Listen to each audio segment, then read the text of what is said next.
Chapter 13, Authority. To you, who will still feel the desire to read books, thinking in them to find an explanation of the mysteries that now hide from you the meaning of the earthly expressions of my idea, I say, it is well that you seek thus outwardly, following the impulses I send you. For others' interpretations of the meaning of my idea is expressing through them. For I will make that search to be of benefit to you, though not in the way you imagine.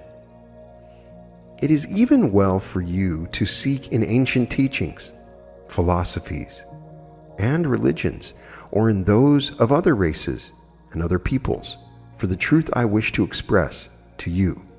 For even that search will prove profitable.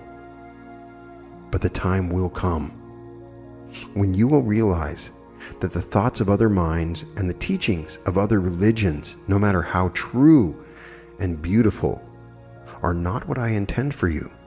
For I have reserved for you thoughts and teachings which are yours and yours only, and which I will give to you in secret when you are ready to receive them.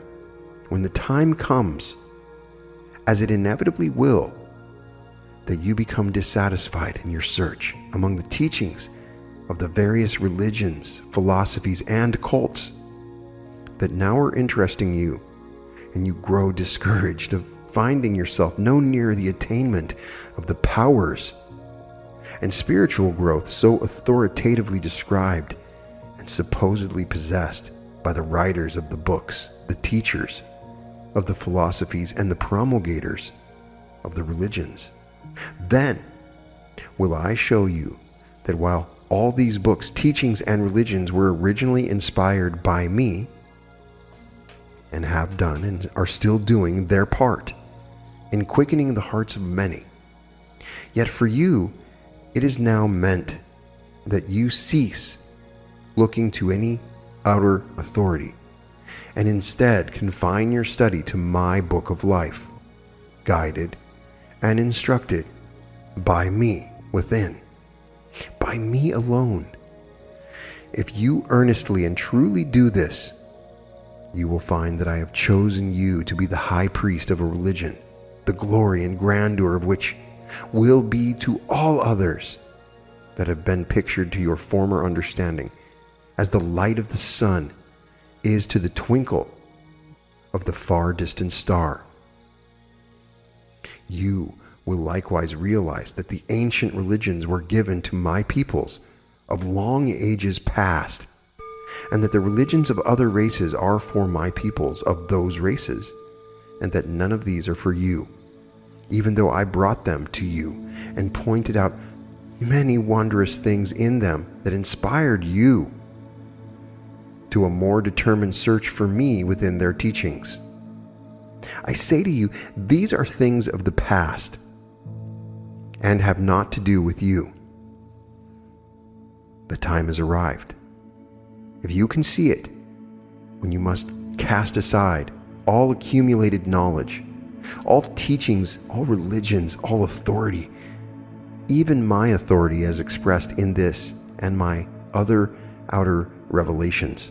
For I have quickened you to the consciousness of my presence within, to the fact that all authority, teachings, and religions coming from any outer source, no matter how lofty or sacred, can no longer have any influence with you, except as they become a means of turning you within to me for my final authority on all questions of whatsoever nature.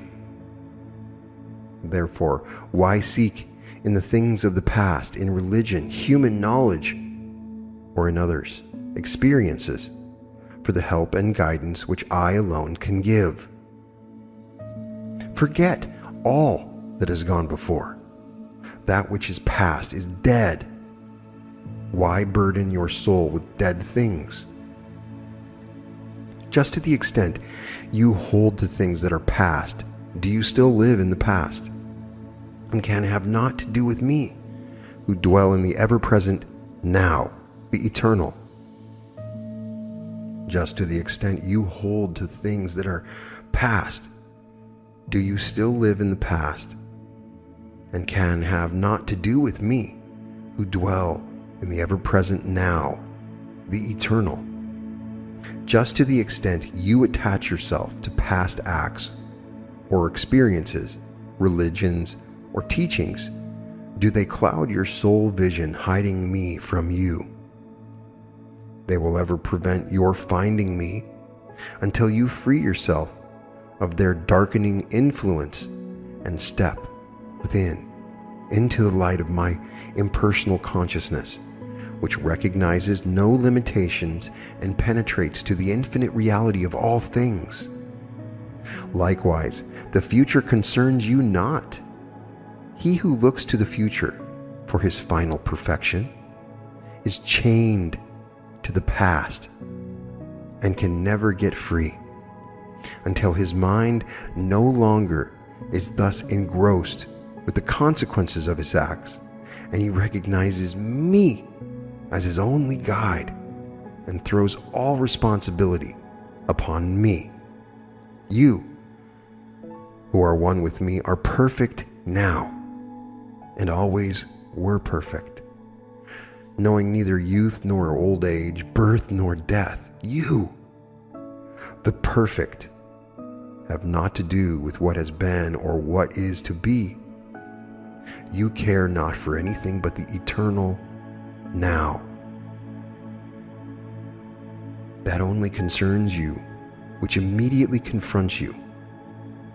How perfectly to express my idea here and now in the condition in which I have placed you purposely for such expression. When that has been done, why not leave it behind, instead of dragging it along with you, burdening your mind and soul with consequences which are but empty shells from which you have extracted the meat? All this applies to reincarnation, to which belief many minds are fast chained. What have you, the perfect, the eternal, to do with past or future incarnations? Can the perfect add to its perfection, or the eternal come out of or return to eternity? I am, and you are, one with me, and always have been, and always will be. The I am of you dwells in and reincarnates in all bodies for the one purpose of expressing my idea. Humanity is my body. In it I live, move, and have my being, expressing the glorious light of my idea through my attributes, whose celestial radiance to the human vision is bedimmed and distorted by the myriads of clouded and imperfect facets of the human intellect. I and you, who are one with me, reincarnate in humanity as the oak reincarnates in its leaves and acorns, season after season, and again, in the 1,000 oaks born from their 1,000 of acorns, and their oaks generation after generation. You say you remember your past lives. Do you? Are you sure? Very well. What if you do?